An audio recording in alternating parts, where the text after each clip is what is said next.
अजय, कोई और नई इन्फॉर्मेशन, कोई जानकारी मिल रही है क्या? लगातार पिछले कई घंटों से इस केस पर सुनवाई जारी है कोर्ट में।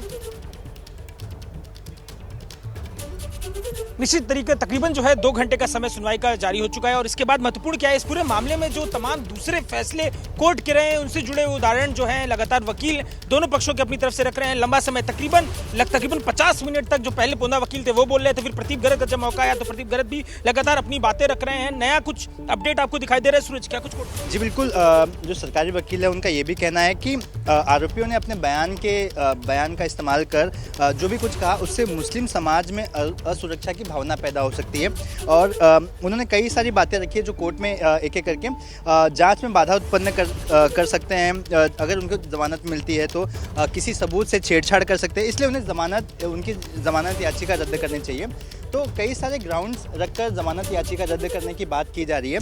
इसके अलावा बार बार वो जस्टिफाई कर रहे हैं 124A सेक्शन क्यों लगाया गया, इसके अलावा 153A सेक्शन क्यों लगाया गया। तो ये जस्टिफाई कर रहे हैं कि जिस तरह से एक एमपी और एमएलए जैसे रिस्पॉन्सिबल पद पर बैठकर इस तरह की बातें करना, आप अपने पावर का मिसयूज कर रहे हैं, जिस वजह से लॉ एंड ऑर्डर का इशू हो सकता था। जो सरकारी वकील का पक्ष ये रखा, आप मुझे ये देखिए जरा, एक जो वकील थे इनकी तरफ से पोंडा जब अपनी बात रख रहे थे तो आपने जो बात बताई थी, उन्होंने कहा था कि इस पूरे मामले में मुझे जिस तरीके से हनुमान चालीसा है उसको लेकर फ्रेम करने की कोशिश की जा रही थी। तब क्या ऑब्जर्वेशन लग रहा था अपना पॉइंट रखते समय जो पोंडा थे, क्या ऑब्जर्वेशन? देखिए, पोंडा का जो वकील हैं उनका एक ही कहना था कि जो मेरे क्लाइंट है मतलब रवि राणा, नवनीत राणा, ये किसी भी ये शांति से वहाँ जाकर हनुमान चालीसा पढ़ना चाहते थे।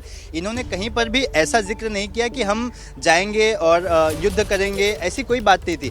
ये सिर्फ और सिर्फ अपनी एक विचारधारा, ये इनका विचार था। लेकिन देखिए, जब पुलिस ने 149 का नोटिस दिया, इसके बाद मैं कहीं गया नहीं, मैं घर पर ही था। ऐसे में 124A कैसे लगा सकते? उन्होंने एक जजमेंट का भी हवाला दिया।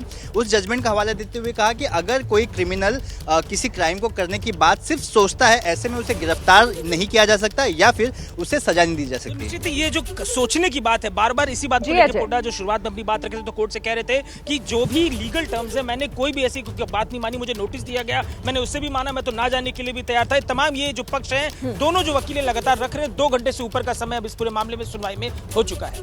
2 घंटे से ऊपर का वक्त हो चुका है। लगातार दलीलें दोनों पक्षों की तरफ से रखी जा रही हैं, लेकिन निगाहें इस बात पर हैं कि कोर्ट क्या आज कोई राहत राणा दंपति को देता है या फिर नहीं।